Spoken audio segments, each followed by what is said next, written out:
জন্য বাংলাদেশ দল আজ চলে গেল ইউএইতে। দুই ভাগে বিভক্ত হয়ে তারা গিয়েছে এবং বাংলাদেশের এই দলটার লিটন দাস থেকে শুরু করে তাসকিন আহমেদ, তানজিদ হাসান তামিম থেকে শুরু করে রিশাদ হোসেন, যেই কারো আপনি সোশ্যাল মিডিয়াতে ঢুকলেই দেখতে পাবেন যে সেই যাত্রার ছবি রয়েছে। তারা ওই বিমান থেকেই ছবি তুলেছেন, দেশবাসীর কাছে দোয়া প্রার্থনা করেছেন। কিন্তু তারা যাওয়ার আগে বাংলাদেশ ক্রিকেট বোর্ড একটা প্রেস কনফারেন্সের আয়োজন পর্যন্ত করতে পারেনি। এশিয়া কাপে বাংলাদেশ দল কোন উদ্দেশ্য নিয়ে, কোন লক্ষ্য নিয়ে যাচ্ছে, দেশবাসীর তো সেটা জানার অধিকার রয়েছে নাকি? এবং মিডিয়ার মাধ্যমেই তো সেটা হবে। হ্যাঁ, অবভিয়াসলি তারা যেসব ছবি টবি দিয়েছে সেখানকার ক্যাপশনে তারা লিখেছে যে ঠিক আছে, যে কেউ কেউ লিখেছে যে চ্যাম্পিয়ন হয় লক্ষ্য, দেশবাসীর কাছে দোয়া প্রার্থনা করছে, সবই ঠিক আছে। কিন্তু একটা আনুষ্ঠানিক প্রেস কনফারেন্স হবে না? এশিয়া কাপের মতো এত বড় একটা আসরে বাংলাদেশ খেলতে যাচ্ছে, সেইটার প্রেস কনফারেন্স পর্যন্ত আয়োজন বিসিবি করতে পারেনি।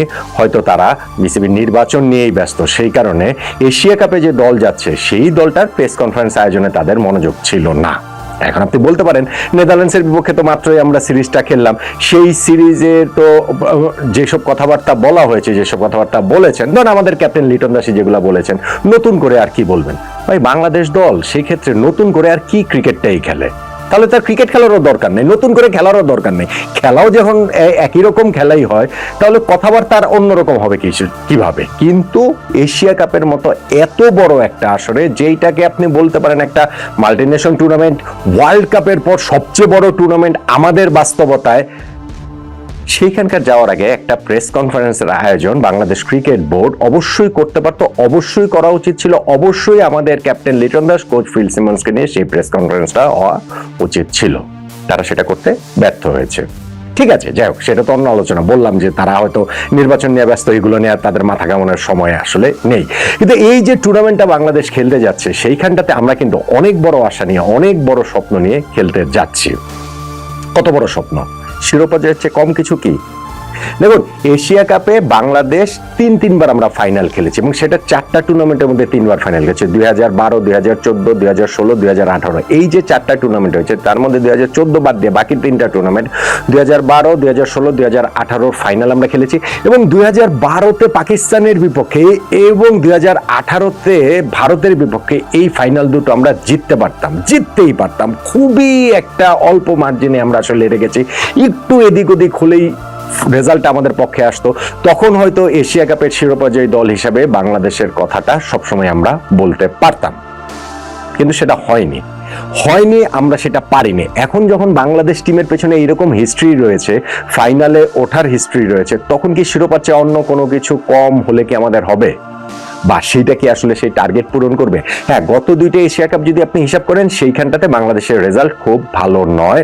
গতবার তো তাও যখন 50 ওভার্সের টুর্নামেন্ট হয়েছিল, সেইখানে আমরা গ্রুপ পর্ব পেরিয়ে সুপার 4 পর্যন্ত উঠেছিলাম, কিন্তু তার আগের বার আমরা গ্রুপ পর্ব পর্যন্ত পেরোতে পারিনি, শুরুতেই আমরা বিদায় নিয়ে নিয়েছি। এবং এশিয়া কাপের এই ফিক্সারটা কিভাবে সেটা আপনারা জানেন। এই ফিক্সার হওয়ার জন্য আলাদা কোনো কিছু লাগে না, র্যাঙ্কিং লাগে না। ইন্ডিয়া পাকিস্তান যেন বেশি ম্যাচ খেলে, সম্ভাব্য সবচেয়ে বেশি ম্যাচ খেলার সুযোগ যেন দেওয়া হয়, সেই কারণে ওই 2টা দলকে এক গ্রুপে রাখা হয়, সঙ্গে দুর্বল দল। আর বাংলাদেশ বরাবরই ওই যে বাংলাদেশ, আফগানিস্তান, শ্রীলঙ্কা, তারা এক গ্রুপেই থাকে। গত 2বারও যেমন হয়েছে, এইবারও ঠিক তেমনটাই আসলে হতে যাচ্ছে। সো বাংলাদেশের জন্য এইখানটাতে শ্রীলঙ্কা, আফগানিস্তান এবং হংকং, এই 3টা দল আমাদের গ্রুপে রয়েছে। শীর্ষ 2টো দল সুপার 4-এ খেলবে, ওই চ্যালেঞ্জটা আমাদের রয়েছে। গত 2টা এশিয়া কাপে কিন্তু আসলে 6টা করে দল অংশগ্রহণ নিয়েছিল টুর্নামেন্টে, এইবার দল সংখ্যা 8টা হয়েছে। ফলে গ্রুপ পর্বে 3টা দলের মধ্যে 2টা দল সুপার 4-এ খেলতো এবং এইবার কিন্তু 4টা দলের মধ্যে 2টা দল সুপার 4-এ খেলবে। আমাদের 11 তারিখে ম্যাচ রয়েছে হংকং এর বিপক্ষে, যেটা বাংলাদেশের জন্য মাস্ট উইন ম্যাচ। মানে এইটার মাস্ট উইন কি, ওটা আসলে আলোচনা করারই কিছু নাই। শ্রীলঙ্কা আর আফগানিস্তানের মধ্য থেকে বাংলাদেশ, এই 3টা দলের প্রতিদ্বন্দ্বিতা হবে আমরা ভাবছি। তো হংকং এর বিপক্ষে জিততেই হবে, এইটা আলাদা করে বলার কিছু নেই। যদিও টি20 ফরম্যাটে হংকং এর বিপক্ষে বাংলাদেশ মুখোমুখি হয়েছে একবার, সেই 2014 সালে, এবং সেই ম্যাচটা আমরা হেরেছিলাম। টি20 ওয়ার্ল্ড কাপের চিটাগাং এর সেই ম্যাচটা হংকং এর কাছে আমরা হেরেছিলাম। এইটা যদিও আরো 11 বছর আগের ঘটনা, তারপরে এটা একটুখানি হয়তো বা আমাদের পিছু টেনে ধরতে পারে। তারপর আমি এক্সপেক্ট করছি যে বাংলাদেশ এই ম্যাচটা হংকংয়ের বিপক্ষে জিতবেই, দাপটে সঙ্গে জিতবে এবং বাকি দুইটা ম্যাচের জন্য কনফিডেন্সটা নিয়ে নেবে। আমাদের চ্যালেঞ্জের জায়গা হচ্ছে গিয়ে 13 তারিখে যেই ম্যাচটা শ্রীলঙ্কার বিপক্ষে, যদি আমরা সেই ম্যাচটাও জিততে পারি সেই ক্ষেত্রে সুপার ফোরের কোয়ালিফাই করার জন্য আমরা অনেক দূর এগিয়ে যাব। বাট এইখানটাতে হালকা ভাবে নেয়ার কোনো কিছু নেই, বা ওইটা হলেই যে আমরা সুপার ফোরে কোয়ালিফাই করবো তা না। 16 তারিখে আফগানিস্তানের বিপক্ষে ম্যাচটাও গুরুত্বপূর্ণ। দেখুন বিষয়টা হচ্ছে কি এরকম, হংকংকে এই তিনটা দলে, বাংলাদেশ, শ্রীলঙ্কা, আফগানিস্তান, তিনটা দলে হারাবে সেটা ধরে নিয়েছে। তা ক্ষেত্রে নিজেদের মধ্যকার ম্যাচের রেজাল্ট খুব গুরুত্বপূর্ণ। এখন আমরা যদি এই শ্রীলঙ্কা আফগানিস্তানের মধ্যে ধরেন একটা দলের সঙ্গে জিতে একটা দলের সঙ্গে হারি, অন্য দুইটা দলের ক্ষেত্রেও কিন্তু তাই হতে পারে। এমন হতেই পারে যে বাংলাদেশ, শ্রীলঙ্কা, আফগানিস্তান নিজেদের মুখোমুখি ম্যাচগুলোতে একটা করে জিতলো, একটা করে হারলো, আর হংকংয়ের বিপক্ষে ধরেন সবাই জিতলো। সেক্ষেত্রে প্রত্যেকটা দলের সমান দুইটা জয়ে সমান 4 পয়েন্ট হয়ে যেতে পারে। সো আমাদের জন্য এইখানে কোনোভাবেই স্বস্তির কোনো জায়গা নেই যে আমরা 11 তারিখে যদি হংকংয়ের সঙ্গে জিতি, ইভেন যদি আমরা 13 তারিখে শ্রীলঙ্কার বিপক্ষেও জিতি, তাহলে যে আমরা সুপার ফোরে কোয়ালিফাই করে ফেলছি, বিষয়টা সেরকম নয়। প্রত্যেকটা ম্যাচই বাংলাদেশের জন্য গুরুত্বপূর্ণ এবং এই জায়গাটাতে আমাদের কনফিডেন্স দিচ্ছে সাম্প্রতিক সময়ের আমাদের যে রেজাল্টগুলো। হ্যাঁ, নেদারল্যান্ডসের বিপক্ষে সিরিজটা আমরা জিতেছি, সেইখানটাতে লাস্ট ম্যাচটা বৃষ্টির কারণে হতে পারেনি, প্রথম দুইটা ম্যাচ আমরা দাপটের সঙ্গে জিতেছি। এই কনফিডেন্সটার কথা আমি আলাদা করে বলছি না, তবে তার আগের যে দুইটা সিরিজ আমরা ঘরের মাটিতে পাকিস্তানের বিপক্ষে সিরিজ জিতেছি, তার আগে শ্রীলঙ্কায় গিয়ে শ্রীলঙ্কাকে সিরিজ হারিয়েছি। ফলে এই দুইটা যে সিরিজ জয় এবং নেদারল্যান্ডসের বিপক্ষে ধরলে টানা 3টা যে টি-20 সিরিজ বাংলাদেশ জিতেছে, সেইটা নিঃসন্দেহে এশিয়া কাপে আমাদেরকে ওই আত্মবিশ্বাসের জায়গাটা দেবে। অন্য দলগুলোর প্রিপারেশন যে খারাপ হয়েছে, খুব খারাপ হয়েছে তা না। ধরেন শ্রীলঙ্কা, তারা বাংলাদেশের সঙ্গে হেরেছে, তারপরে জিম্বাবুয়েতে গিয়ে কিন্তু তারা সিরিজ জিতে এসেছে। আফগানিস্তান তো একটা ট্রাই নেশনই খেলছে ইউনাইটেড আরব আমিরাত এবং পাকিস্তানের সঙ্গে মিলে, এবং আমি যখন এই ভিডিওটা করছি ফাইনালটা হচ্ছে আফগানিস্তান এবং পাকিস্তানের মধ্যে।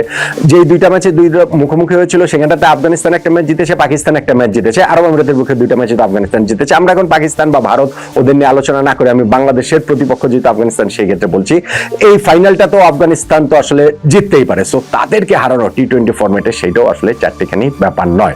ফলে বাংলাদেশের সামনে চ্যালেঞ্জটা কিন্তু অল্প চ্যালেঞ্জ নয়। আমরা যেভাবেই দেখি না কেন যে হ্যাঁ হংকং তো আমরা হংকংয়ের বিপক্ষে জিতবই, শ্রীলঙ্কাকে তো আমরা হারিয়েছি শ্রীলঙ্কার মাটিতে গিয়ে টি-20 সিরিজে কিছুদিন আগে, আর আফগানিস্তানের বিপক্ষে একটা গুড ডেতে তো আমরা জিততেই পারি। তবে যদি এইখানটা থেকে গ্রুপ পর্ব পেরিয়ে অন্ততপক্ষে সুপার ফোরে বাংলাদেশ যেতে না পারে, সেটা বাংলাদেশ ক্রিকেটের জন্য একটা বিরাট বড় ব্যর্থতা হবে। এইটা আপনারা যেভাবেই দেখেন না, কারণ আমরা যে টানা 3টা সিরিজ জিতলাম, আমাদের যে একটা মোমেন্টামটার সঙ্গে রয়েছে, সেইটার ক্ষেত্রে আসলে অনেক অনেক বড় ব্যর্থতা হবে। সুপার ফোরে উঠে যদি আমরা ফাইনালে কোয়ালিফাই করতে পারবো কি পারবো না, সেই চ্যালেঞ্জটা তখন অন্য গ্রুপ থেকে ধরেন ইন্ডিয়া পাকিস্তান আসবেই, সেইটা একেবারে ধরেই নেওয়া যায়, ওইটা নিয়ে খুব একটা সংশয়ের কিছু নাই। ফলে ওই ইন্ডিয়া, পাকিস্তান, বাংলাদেশ আর সুপার ফোরে আমাদের গ্রুপ থেকে শ্রীলঙ্কা হোক বা আফগানিস্তান হোক, যারাই যাক না কেন, 4টা দলের মধ্যে 2টা দল ফাইনাল খেলবে, সেইখানকার 3টা ম্যাচ সুপার ফোরে, সেটা খুব গুরুত্বপূর্ণ। যদি বাংলাদেশ আমরা ফাইনালে উঠতে পারি, সেই ক্ষেত্রে এশিয়া কাপের হিস্ট্রিতে যে আমাদের রেকর্ড, সেইখানটাতে আমরা সর্বোচ্চ রেকর্ডের পাশে বসবো। তবে শিরোপা জিতলেই কেবলমাত্র সেটা আলাদা কিছু হতে পারবে।